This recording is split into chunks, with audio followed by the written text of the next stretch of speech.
Raka bukanlah orang yang istimewa di mata banyak orang. Ia hanya seorang buruh pabrik di sebuah kota kecil. Setiap hari ia bangun pukul 5 pagi, berangkat kerja dengan sepeda tuanya, lalu pulang sore hari dengan baju penuh debu dan keringat. Hidupnya sederhana, tapi ada satu hal yang membuat orang di sekitarnya selalu menghormatinya, kerendahan hatinya. Raka tinggal bersama ibunya di sebuah rumah sederhana yang terbuat dari tembok kusam dengan atap seng. Meski rumah itu kecil, di dalamnya selalu ada kehangatan. Ibunya adalah perempuan tua yang penuh kasih sayang, yang selalu mengingatkan Raka untuk tidak lupa bersyukur. "Nak, kita tidak punya banyak harta, tapi kita punya kesehatan dan hati yang baik. Itu lebih berharga daripada uang." Begitu kata ibunya hampir setiap malam. Di lingkungan tempat tinggalnya, Raka dikenal sebagai orang yang selalu siap menolong. Jika tetangga butuh tenaga untuk memperbaiki genteng, Raka hadir. Jika ada yang kesulitan mengangkut barang, ia tak segan turun tangan. Padahal, ia sendiri tidak punya banyak waktu luang. Namun baginya, menolong orang lain adalah bagian dari hidup. Teman-teman kerjanya di pabrik pun menyukai Raka. Di sela-sela waktu istirahat, mereka sering bercanda, berbagi cerita tentang hidup, dan Raka selalu menjadi pendengar yang baik. Kehidupan Raka memang sederhana, tapi hatinya luas. Ia tidak pernah iri pada orang lain, termasuk pada kakaknya sendiri, Arga. Kakaknya itu sangat berbeda dengan Raka. Arga adalah sosok ambisius yang sudah lama tinggal di kota besar. Ia punya bisnis, mobil mewah, dan rumah megah. Setiap kali pulang kampung, Arga selalu terlihat dengan pakaian mahal dan gaya bicara yang penuh percaya diri. Kadang, cara Arga berbicara membuat orang lain merasa kecil. "Raka, sampai kapan kau kerja di pabrik? Lihatlah dirimu, pulang dengan keringat dan baju lusuh. Hidupmu tidak akan berubah kalau terus begini," ujar Arga suatu kali saat berkunjung ke rumah. Kata-kata itu menusuk hati Raka, tapi ia tidak pernah membalas. Ia hanya tersenyum kecil, lalu menjawab singkat, "Aku senang dengan pekerjaanku, Kak. Yang penting halal." Ibunya seringkali merasa sedih mendengar cara Arga merendahkan Raka. Namun Raka selalu menenangkan ibunya. "Tidak apa-apa, Bu. Kak Arga punya pandangan sendiri. Aku tidak perlu marah." Jawaban itu membuat ibunya meneteskan air mata. Bangga sekaligus sedih. Bangga karena Raka begitu sabar, tapi sedih karena anaknya kerap diremehkan. Meskipun begitu, hubungan Raka dengan Arga tetap berjalan. Mereka tidak pernah benar-benar putus hubungan. Sesekali Arga menelepon, menanyakan kabar ibu, meski jarang menanyakan kabar Raka. Sementara itu, Raka selalu berusaha menjaga sikap, menghormati kakaknya, karena bagaimanapun Arga adalah keluarganya. Tabungan Raka bukanlah hasil dari gaji besar. Ia menyisihkan sedikit demi sedikit dari gaji buruhnya. Selama bertahun-tahun, ia hidup sederhana, tidak pernah membeli barang-barang mewah. Sepeda tuanya sudah bertahun-tahun menemaninya, tapi ia tidak merasa perlu membeli yang baru. Baginya, yang penting bisa dipakai. Dari sikap hidup hemat itulah, Raka perlahan bisa menabung jumlah yang tidak kecil. Meski tidak banyak orang tahu, sebenarnya Raka menyimpan tabungan lebih dari $500 miliar di rekeningnya. Itu hasil dari kerja keras, hidup sederhana, dan tidak pernah berfoya-foya. Namun, Raka tidak pernah sombong atau bercerita tentang tabungannya kepada siapapun, termasuk kepada ibunya. Baginya, tabungan itu hanya untuk berjaga-jaga. Ia tidak tahu kapan akan membutuhkannya, entah untuk kesehatan ibunya, atau untuk masa depan yang belum jelas. Satu hal yang pasti, Raka percaya uang itu suatu hari akan berguna. Di pabrik, Raka bukan pekerja terbaik dalam hal prestasi teknis, tapi semua orang tahu ia adalah orang yang bisa dipercaya. Ketika ada rekan kerja yang sakit dan butuh pinjaman uang, Raka yang pertama mengulurkan tangan. Ia tidak pernah menghitung untung rugi. Bahkan, seringkali uang pinjaman itu tidak kembali. Tapi Raka tidak peduli. Kalau aku bisa membantu, kenapa tidak? Rezeki akan datang dari jalan lain. Begitu jawabnya ketika teman-temannya bertanya kenapa ia begitu sering membantu. Kehidupan sederhana ini sudah berlangsung bertahun-tahun.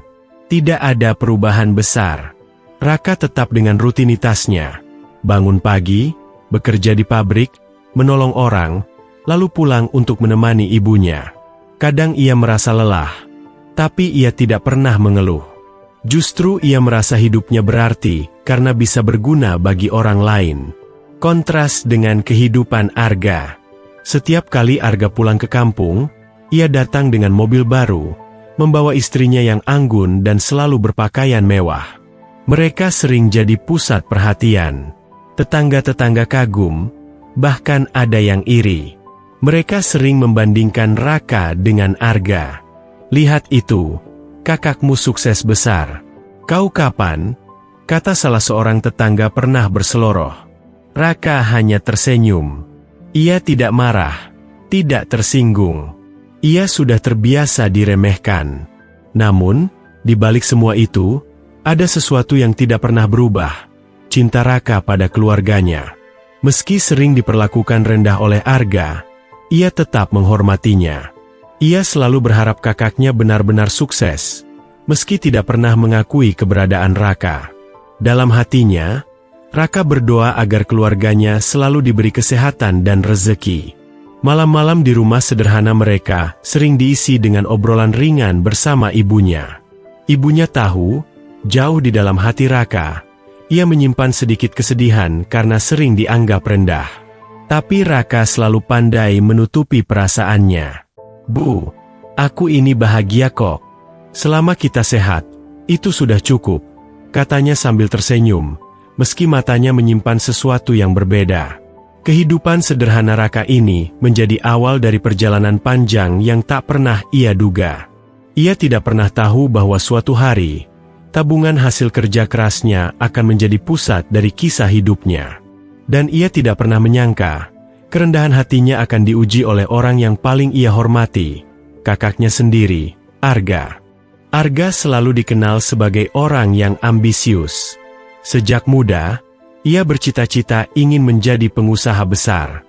Berbeda dengan Raka yang memilih bekerja di pabrik dengan tenang, Arga berani mengambil risiko. Ia membangun bisnis perdagangan bahan bangunan di kota besar. Selama bertahun-tahun, usahanya berkembang pesat.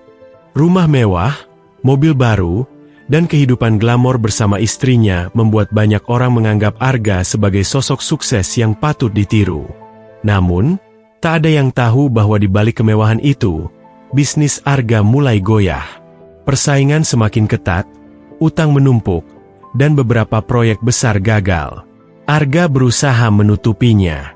Ia tetap tampil percaya diri di depan banyak orang, seolah-olah semua baik-baik saja.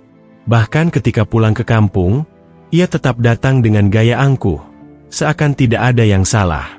Masalah sebenarnya mulai serius ketika satu persatu mitra bisnisnya menarik diri. Beberapa klien menunda pembayaran, sementara bank terus menagih cicilan.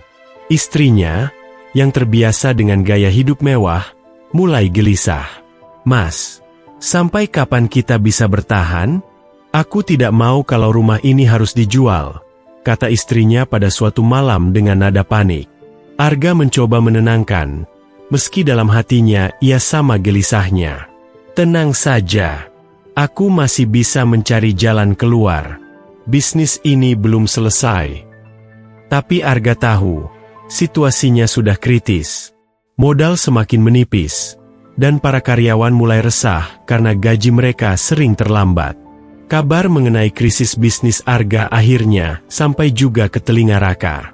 Bukan dari Arga langsung, melainkan dari salah seorang tetangga yang kebetulan punya kenalan di kota besar. Saat mendengar itu, Raka terdiam lama. Ia mengenal kakaknya sebagai orang yang selalu terlihat kuat dan penuh percaya diri. Sulit membayangkan Arga bisa berada di posisi sulit seperti itu. Sepulang kerja dari pabrik, Raka duduk bersama ibunya di ruang tengah. Ia merenung sambil menatap lantai rumah yang sederhana. Bu, Aku dengar kabar Kak Arga sedang kesulitan. Bisnisnya hampir bangkrut, ucap Raka perlahan. Ibunya terkejut. Masa? Nak, kakakmu itu kan selalu terlihat baik-baik saja. Raka mengangguk. Ya, tapi orang bilang utangnya banyak, Bu. Kalau benar begitu, kita tidak bisa diam saja. Ibunya menatap Raka dengan cemas. Nak, kakakmu itu kadang keras kepala. Dia tidak suka dibantu, apalagi olehmu. Ibu takut dia tersinggung. Raka tersenyum kecil. Aku tahu, Bu. Tapi dia tetap kakakku. Kalau aku bisa membantu, kenapa tidak? Sejak malam itu, Raka mulai berpikir keras. Ia tidak punya pengalaman dalam bisnis, apalagi sebesar bisnis Arga. Namun, ada satu hal yang ia punya. Tabungan hasil kerja kerasnya bertahun-tahun. Jumlahnya tidak kecil. Lebih dari $1,5 miliar tersimpan rapi di rekening bank. Uang itu sebenarnya ia simpan untuk masa depan, untuk berjaga-jaga jika ibunya sakit, atau mungkin suatu hari ia butuh modal untuk usaha kecil. Tapi kini, hatinya gelisah. Bagaimana kalau uang itu bisa menyelamatkan bisnis kakaknya? Beberapa hari kemudian, Raka sengaja pergi ke kota besar untuk melihat keadaan Arga secara langsung. Ia tidak memberitahu ibunya, hanya pamit pergi sebentar. Dengan bus antar kota, ia menempuh perjalanan panjang. Setibanya di kota, ia melihat gedung kantor kakaknya. Dulu, kantor itu tampak megah dengan banyak aktivitas. Kini, suasananya jauh lebih sepi. Beberapa karyawan tampak keluar masuk dengan wajah muram. Raka memberanikan diri masuk dan bertemu salah satu karyawan lama yang masih mengenalnya. Mas Raka, kau di sini? Sapa karyawan itu kaget. Aku hanya ingin melihat Kak Arga. Bagaimana keadaannya? Tanya Raka. Karyawan itu menarik napas panjang. Sejujurnya, keadaan buruk, Mas. Gaji kami sering telat. Proyek gagal, utang menumpuk. Banyak karyawan sudah mengundurkan diri. Kami bertahan karena kasihan sama Pak Arga. Mendengar itu, hati Raka makin terenyuh. Ia berjalan menuju ruang kerja kakaknya. Di dalam, ia melihat Arga duduk di balik meja. Wajahnya lelah, mata sembab, seolah tidak tidur semalaman. Tumpukan berkas dan tagihan berserakan di meja. Assalamualaikum, Kak. Sapa Raka pelan. Arga menoleh, agak terkejut. Raka, kenapa kau datang ke sini? Aku dengar kabar. Kak, aku ingin lihat keadaanmu. Arga berusaha tersenyum, tapi jelas terlihat ia sedang tertekan. Tidak ada yang perlu kau khawatirkan. Ini hanya masalah kecil. Aku bisa mengatasinya. Raka tahu, kakaknya sedang menutupi kebenaran. Ia tidak ingin mempermalukan Arga dengan banyak bertanya. Namun, saat melihat wajah lelah itu, Raka sadar betapa berat beban yang ditanggung kakaknya. Sepulang dari kantor itu, Raka duduk di halte bus, termenung lama. Ia teringat ucapan ibunya. Kakaknya keras kepala, tidak suka dibantu. Tapi hati kecil Raka berkata lain. Bagaimanapun, Arga adalah kakaknya. Jika ia membiarkan Arga jatuh, bagaimana nasib keluarganya? Bagaimana dengan para karyawan yang masih berharap pada perusahaan itu? Malam itu, di kamar kos sederhana tempatnya menginap, Raka tidak bisa tidur. Ia menatap buku tabungan yang ia bawa. Angka $1,5 miliar lebih tertulis jelas di situ. Jumlah yang sangat besar bagi seorang buruh pabrik. Namun, kini uang itu terasa kecil jika dibandingkan dengan beban yang ditanggung kakaknya. Kalau uang ini bisa menolong Kak Arga, kenapa tidak aku berikan? Gumamnya sendiri. Ia sadar, keputusan itu akan mengubah hidupnya. Uang yang ia kumpulkan dengan susah payah selama bertahun-tahun bisa hilang dalam sekejap. Tapi bagi Raka, membantu keluarga adalah kewajiban, meski harus mengorbankan segalanya. Di tengah malam yang sunyi, Raka mengambil keputusan dalam hatinya. Ia akan membantu kakaknya, apapun risikonya.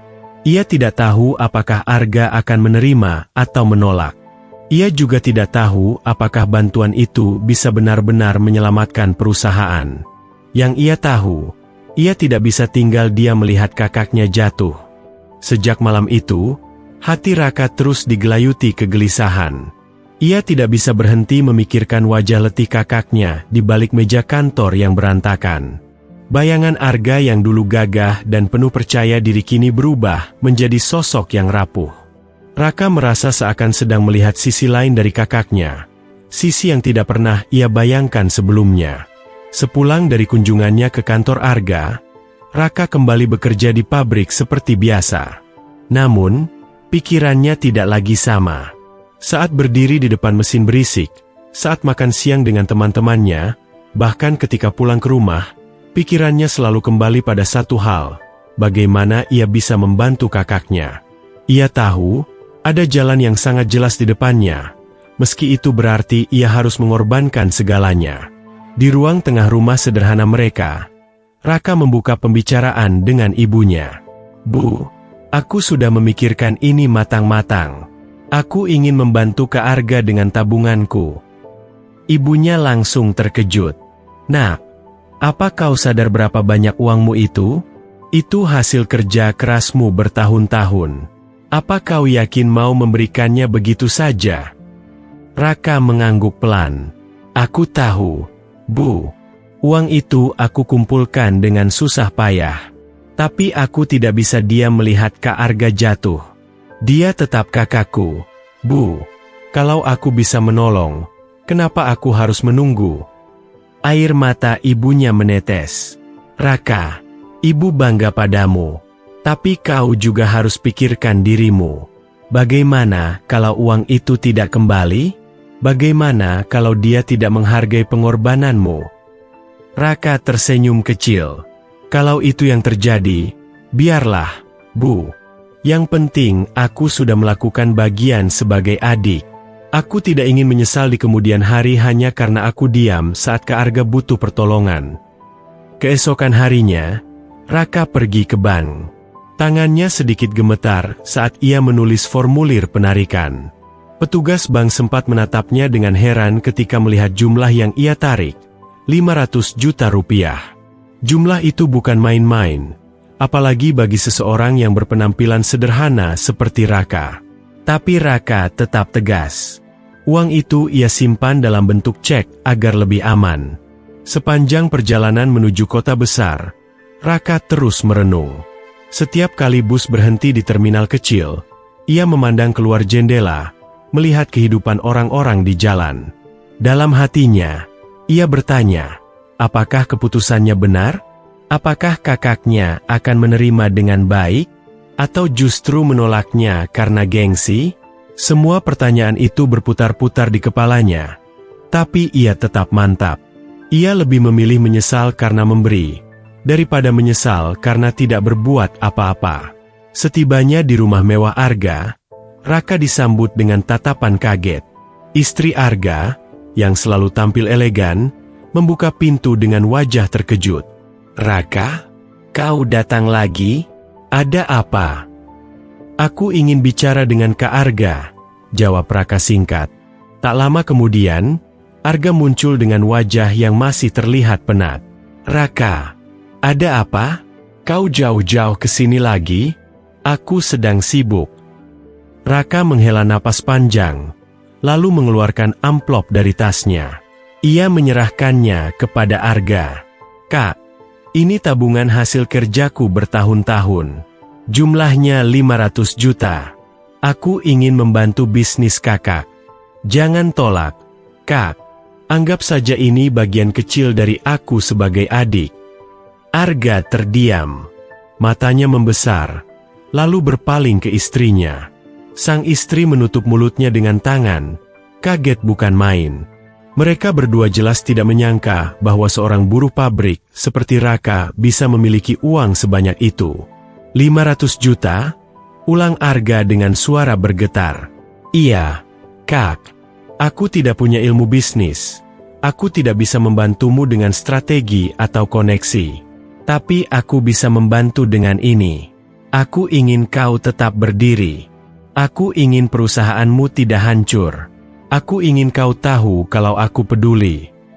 Raka menunduk, menahan rasa haru. Ia berharap, untuk pertama kalinya dalam hidupnya, kakaknya akan melihatnya bukan hanya sebagai buruh pabrik, tapi sebagai adik yang tulus mencintai keluarganya. Namun, suasana hening itu terasa menegangkan. Arga menatap cek itu lama sekali, seolah tidak percaya. Istrinya menatap dengan wajah yang sulit dibaca. Raka masih menunduk, menunggu reaksi yang akan mengubah hidupnya. Dalam hati kecilnya, Raka berdoa, "Ya Tuhan, semoga ini langkah yang benar. Semoga kakakku mengerti." Bagi Raka, inilah keputusan terbesar dalam hidupnya.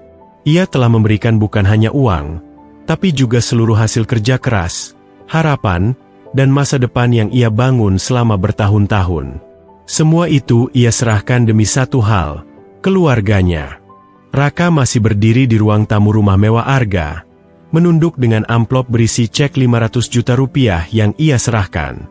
Harapannya sederhana, agar kakaknya menerima niat tulus itu, setidaknya dengan ucapan terima kasih. Namun yang ia terima justru jauh dari dugaan. Arga menatap cek itu lama, kemudian menghela napas kasar. "Raka, apa kau pikir uang ini bisa menyelesaikan masalahku? Kau tidak tahu betapa besar utang dan kerugian perusahaanku. 500 juta itu tidak ada artinya." Raka terdiam. Hatinya sedikit goyah mendengar nada meremehkan dari kakaknya, tapi ia tetap mencoba tersenyum. "Aku tahu, Kak. Tapi setidaknya ini bisa membantu sedikit. Aku hanya ingin meringankan bebanmu." Sebelum Arga sempat menjawab, istrinya yang sejak tadi memperhatikan ikut angkat bicara. Dengan nada sinis, ia berkata, "Raka, kami menghargai niatmu. Tapi terus terang saja, ini terlihat aneh. Kau buruh pabrik, kan? Dari mana bisa punya uang sebanyak ini? Jangan-jangan, uang ini tidak bersih." Kata-kata itu menusuk hati Raka seperti pisau. Wajahnya memerah. Ia menunduk semakin dalam, menahan diri agar tidak terpancing emosi. "Semua ini hasil kerja kerasku, Bak. Aku menabung bertahun-tahun. Tidak pernah ada jalan yang kotor." Arga menggeleng pelan. "Raka, aku tidak bisa menerima ini. Aku tidak mau orang mengira aku memanfaatkan adikku yang hanya buruh pabrik. Lagi pula, uangmu itu terlalu kecil untuk masalah sebesar ini. Aku butuh miliaran, bukan ratusan juta."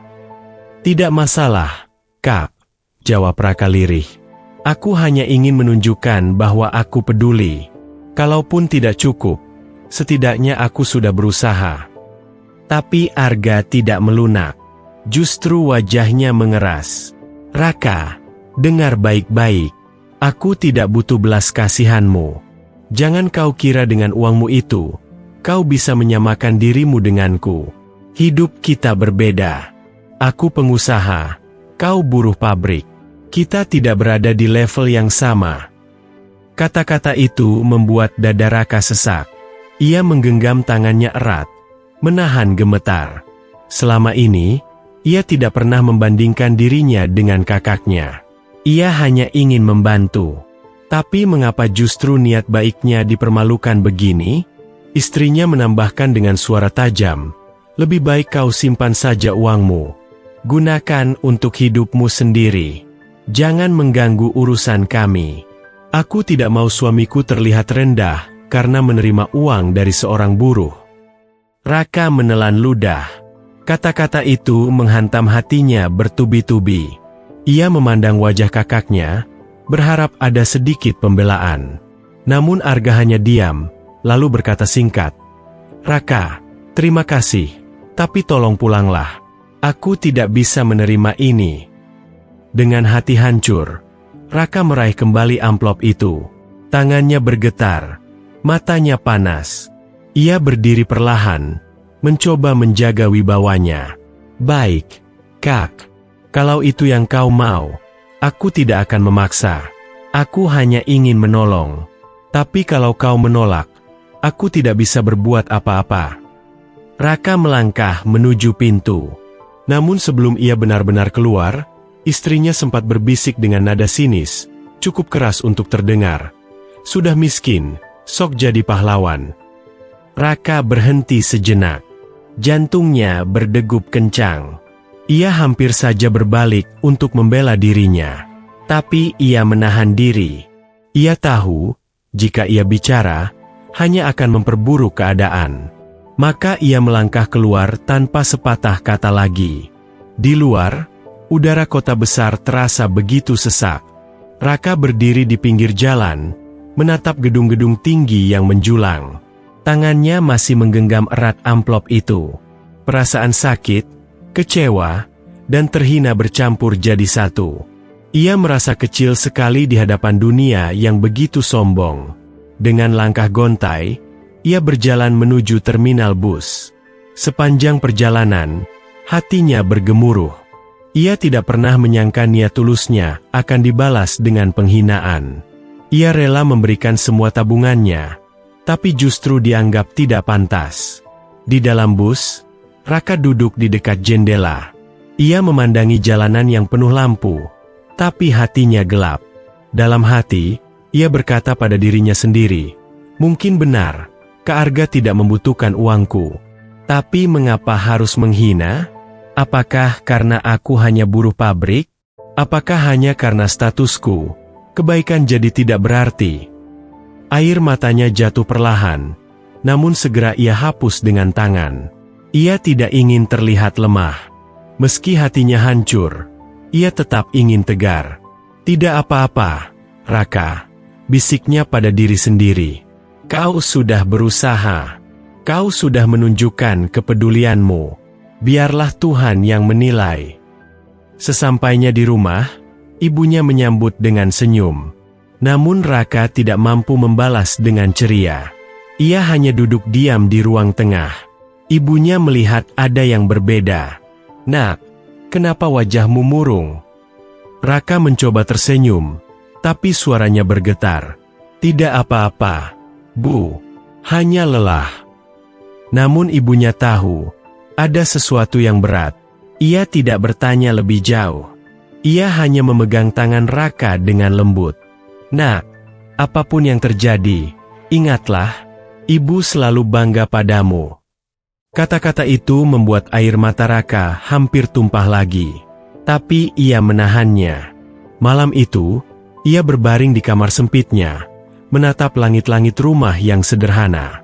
Dalam hatinya, ia tahu hidupnya akan berubah. Bukan karena uang yang tidak jadi ia berikan, tapi karena luka yang ditinggalkan oleh penolakan kakaknya. Raka sadar, kini saatnya ia berhenti berharap pengakuan dari orang lain. Ia harus mulai berdiri dengan caranya sendiri. Meski hatinya remuk, ia tahu ada jalan lain yang bisa ia tempuh. Malam-malam setelah penolakan itu menjadi masa yang paling berat bagi Raka. Ia sering terjaga hingga larut, merenungkan apa yang baru saja terjadi. Setiap kali mengingat kata-kata kakaknya, hatinya terasa kembali robek. Namun, Raka tidak membiarkan dirinya terpuruk terlalu lama. Ia sadar, hidup harus terus berjalan. Bu, aku tidak bisa terus begini, kata Raka suatu pagi sambil menatap ibunya yang sedang menjerang air. Kalau aku hanya bekerja di pabrik, mungkin kita akan baik-baik saja. Tapi aku ingin mencoba sesuatu yang lebih. Ibunya menatapnya penuh perhatian. Apa maksudmu, Nak? Aku ingin pulang ke kampung halaman kita, Bu. Aku ingin memulai usaha kecil di sana. Aku tidak tahu apakah aku bisa berhasil, tapi aku ingin mencobanya. Aku ingin membangun sesuatu dari nol, dengan tanganku sendiri. Ibunya terdiam sejenak, lalu tersenyum tipis. Kalau itu yang membuatmu bahagia, Ibu akan mendukungmu. Kau sudah terlalu sering berkorban untuk orang lain. Sekarang waktunya kau membangun hidupmu sendiri. Dengan restu ibunya, Raka memberanikan diri pindah kembali ke kota asalnya. Ia menutup pekerjaannya di pabrik dengan pamit baik-baik kepada rekan-rekannya. "Raka, kami pasti akan merindukanmu," kata salah seorang teman kerjanya. "Kau selalu jadi orang yang bisa kami andalkan." Raka hanya tersenyum. "Doakan aku." "Ya, aku ingin mencoba peruntungan sendiri." Sesampainya di kampung halaman, Raka memulai dari nol. Ia menggunakan sebagian tabungannya untuk membuka usaha kecil, warung bahan bangunan. Mungkin terlihat sederhana, tapi ia melihat peluang. Di kampungnya, orang-orang sering kesulitan mendapatkan material karena harus pergi jauh ke kota. Raka berpikir, jika ia menyediakan kebutuhan itu, ia bisa membantu warga sekaligus mencari nafkah. Awal mula usaha itu sangat sulit. Warungnya kecil, barang-barang terbatas, dan pelanggan pun belum banyak. Raka harus mengangkut sendiri semen, pasir, dan peralatan lain dengan truk sewaan. Ia sering kelelahan, namun semangatnya tidak pernah padam. "Kalau aku bisa bekerja keras di pabrik untuk orang lain, kenapa aku tidak bisa bekerja keras untuk diriku sendiri?" Begitu ia menguatkan dirinya. Warga kampung awalnya ragu. "Apa Raka bisa bertahan dengan usaha kecil seperti ini?" tanya beberapa orang. Namun perlahan, sikap jujur dan keramahannya membuat orang percaya. Ia tidak pernah melebihkan harga, bahkan sering memberi kemudahan bagi pelanggan yang belum bisa membayar penuh. "Bayar nanti juga tidak apa-apa," katanya sambil tersenyum. Sikap itu membuat warga merasa dihargai. Meski begitu, bukan berarti jalannya mulus. Ada kalanya ia rugi karena pelanggan tidak membayar. Ada kalanya barangnya rusak di jalan. Ada pula saat ia kehabisan modal karena harus membeli stok baru. Tapi setiap kali masalah datang, Raka selalu menghadapinya dengan sabar. "Masalah hanya ujian. Kalau aku menyerah sekarang, semua sia-sia," ucapnya pada diri sendiri. Ibunya selalu menjadi penyemangat. Setiap malam, saat Raka pulang dengan tubuh letih, ibunya menyambut dengan senyum. "Nak, aku lihat wajahmu lelah, tapi matamu berbinar. Itu tandanya kau sedang berada di jalan yang benar." Kata-kata itu membuat Raka semakin yakin. Selain ibunya, beberapa teman lama juga mulai kembali hadir dalam hidupnya. Mereka melihat usaha Raka dan kagum dengan kegigihannya. "Raka, kalau butuh tenaga tambahan, panggil aku," kata seorang teman lama yang dulu sering bermain dengannya. Dukungan kecil itu berarti besar bagi Raka. Ia merasa tidak sendirian. Hari-hari berlalu dengan penuh perjuangan. Raka mulai belajar banyak hal tentang usaha, cara mengatur stok, bernegosiasi dengan pemasok, hingga mengelola keuangan. Ia tidak pernah malu bertanya pada orang yang lebih berpengalaman. "Lebih baik aku dianggap bodoh karena bertanya, daripada benar-benar bodoh karena sok tahu," katanya sambil tertawa kecil. Lambat laun, usaha kecilnya mulai dikenal. Warga merasa terbantu karena tidak perlu jauh-jauh ke kota untuk membeli bahan bangunan. Bahkan beberapa tukang bangunan setempat menjadi langganan tetapnya. Raka senang, bukan hanya karena usahanya berkembang, tapi karena ia merasa berguna bagi banyak orang. Meski begitu, ia tidak pernah melupakan prinsipnya, kejujuran di atas segalanya. Pernah ada pemasok yang menawarkan jalan pintas dengan barang kualitas rendah tapi harga lebih murah. Raka menolak tegas. "Aku lebih baik untung sedikit, asal orang tidak kecewa." Keputusan itu membuatnya semakin dihormati. Malam-malam Raka kini berbeda. Ia tidak lagi dipenuhi rasa sakit karena penolakan kakaknya. Ia justru sibuk merencanakan langkah-langkah kecil untuk usahanya. Dari catatan keuangan sederhana, hingga ide-ide untuk memperluas toko. Semua ia lakukan dengan penuh semangat.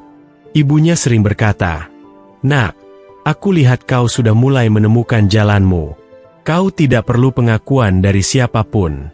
Cukup lakukan yang terbaik, dan Tuhan akan memberi hasil." Raka mengangguk.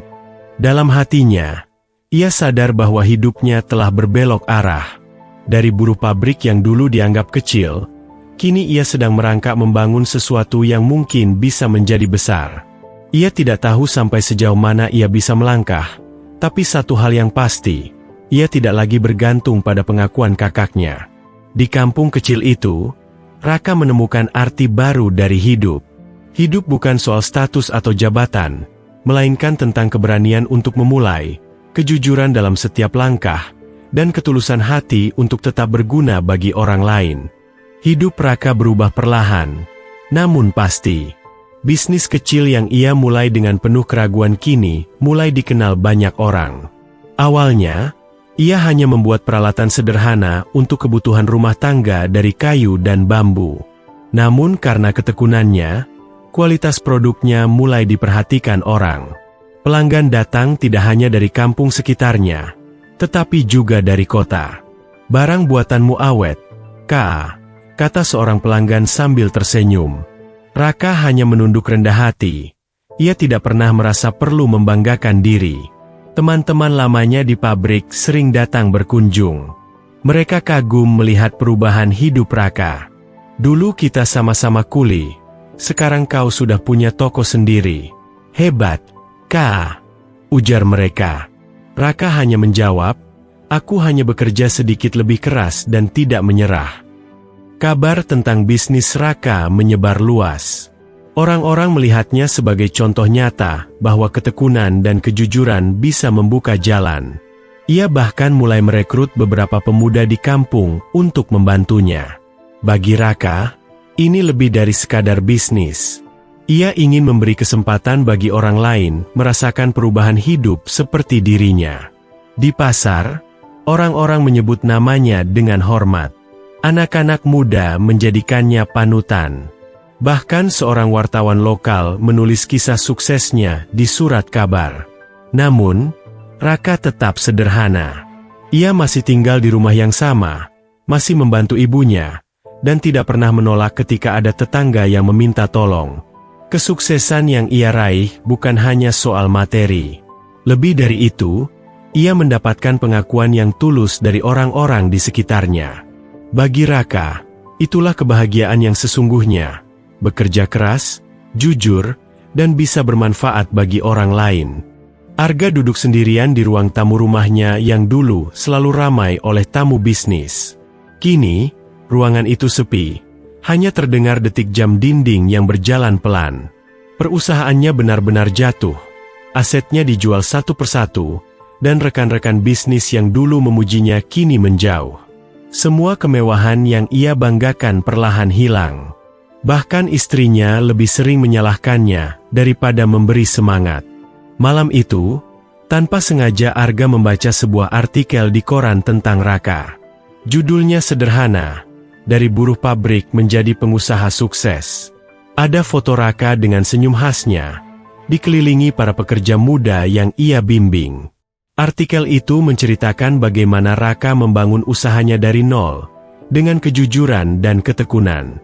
Arga menatap lekat-lekat gambar itu, seolah tak percaya bahwa adiknya, yang dulu ia hina, kini dipuji banyak orang.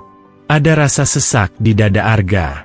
Ingatannya melayang ke saat Raka datang menawarkan uang tabungan seumur hidupnya.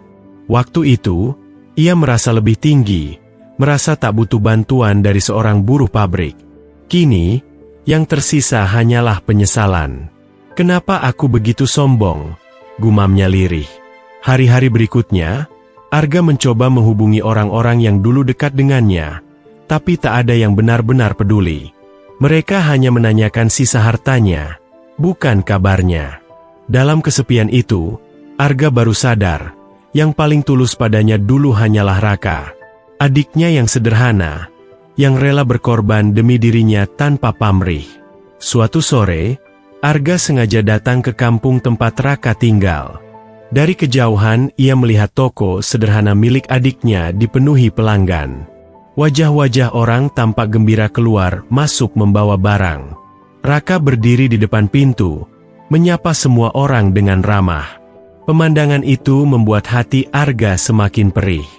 Ia ingin mendekat, ingin menyapa, tapi langkahnya terasa berat. Ada gengsi, ada rasa malu, ada dosa besar yang menahannya. Di tepi jalan, Arga hanya berdiri memandangi adiknya yang kini jauh lebih dihormati daripada dirinya. Air matanya jatuh, bukan karena kehilangan harta, tetapi karena menyadari ia telah kehilangan kesempatan untuk menjaga hubungan keluarga. Penyesalan itu menghantamnya lebih keras daripada kebangkrutan bisnis yang ia alami. Arga akhirnya memberanikan diri datang ke rumah Raka. Malam itu, hujan baru saja reda, udara lembab, dan jalanan kampung masih becek. Raka baru saja menutup tokonya ketika mendengar suara seseorang memanggil dari depan pagar. Suara itu terdengar asing sekaligus familiar. Ketika pintu dibuka, terlihat sosok Arga berdiri dengan wajah lusuh, pakaian sederhana, jauh berbeda dari citra pengusaha angkuh yang selama ini ia kenal. "Raka," suara Arga bergetar. "Aku butuh bicara denganmu." Raka menatap kakaknya lama. Ada campuran rasa marah, kecewa, sekaligus iba dalam dadanya. Namun, ia tetap mempersilakan Arga masuk. Di ruang tamu sederhana itu, mereka duduk berhadapan tanpa bicara lama. Hanya terdengar suara cengkerik dari luar rumah. Akhirnya Arga memecah keheningan. "Aku hancur. Ka. Bisnisku habis. Teman-teman menjauh. Bahkan keluargaku sendiri tak lagi percaya padaku. Aku datang untuk meminta bantuanmu. Tolonglah aku, sekali ini saja." Suaranya lirih, penuh penyesalan. Raka menarik napas panjang. Ingatannya kembali ke saat ia menawarkan 500 juta untuk menolong kakaknya, tapi justru diusir dan dihina. Luka itu masih terasa jelas. Namun kini, keadaan berbalik. Ia yang dulu dianggap rendah, sekarang dimintai pertolongan. "Aku bisa saja membantumu dengan uang," kata Raka tenang. "Tapi apa gunanya? Kau akan mengulang kesalahan yang sama. Yang kau butuhkan bukan uangku, tapi kerendahan hati. Kau harus belajar bekerja dari bawah, menghargai orang lain, dan menolong tanpa memandang status. Kalau kau mau melakukan itu, barulah aku percaya kau bisa bangkit lagi." Arga menunduk. Kata-kata itu seperti tamparan keras, tapi juga kebenaran yang tak bisa ia bantah. Ia sadar, kejatuhannya bukan semata karena bisnis, melainkan karena kesombongan dan sikap meremehkan orang lain. Ia ingin menjawab, tapi suaranya tercekat. Raka berdiri, mengambil jaketnya. "Aku akan pergi besok. Ada proyek baru di luar kota yang harus aku bangun. Aku tidak bisa terus berada di sini. Aku harap kau benar-benar berubah. Ga, hidup ini bukan soal seberapa besar harta yang kita kumpulkan, tapi seberapa banyak kita bisa bermanfaat untuk orang lain." Arga menatap adiknya yang bersiap meninggalkan ruangan. "Raka, maafkan aku," ucapnya hampir berbisik. Air matanya jatuh tanpa bisa ia tahan. Raka hanya menepuk bahu kakaknya. "Aku sudah lama memaafkanmu, tapi keputusan untuk berubah ada di tanganmu, bukan di tanganku." Malam itu, Raka benar-benar pergi meninggalkan kota. Ia memilih jalan barunya, membangun usaha di tempat lain, tanpa menunggu pengakuan dari siapapun. Sementara Arga duduk termenung sendirian, merenungkan kata-kata adiknya. Untuk pertama kalinya dalam hidupnya, ia benar-benar sadar, harga diri, kesuksesan, dan kebahagiaan bukan datang dari status, melainkan dari kerendahan hati dan ketulusan. Kisah dua saudara itu menjadi pelajaran bagi banyak orang, bahwa kerja keras dan kebaikan tidak selalu harus diakui orang lain untuk menjadi berarti. Yang terpenting, kebaikan itu tetap hidup, bahkan ketika dunia menutup mata.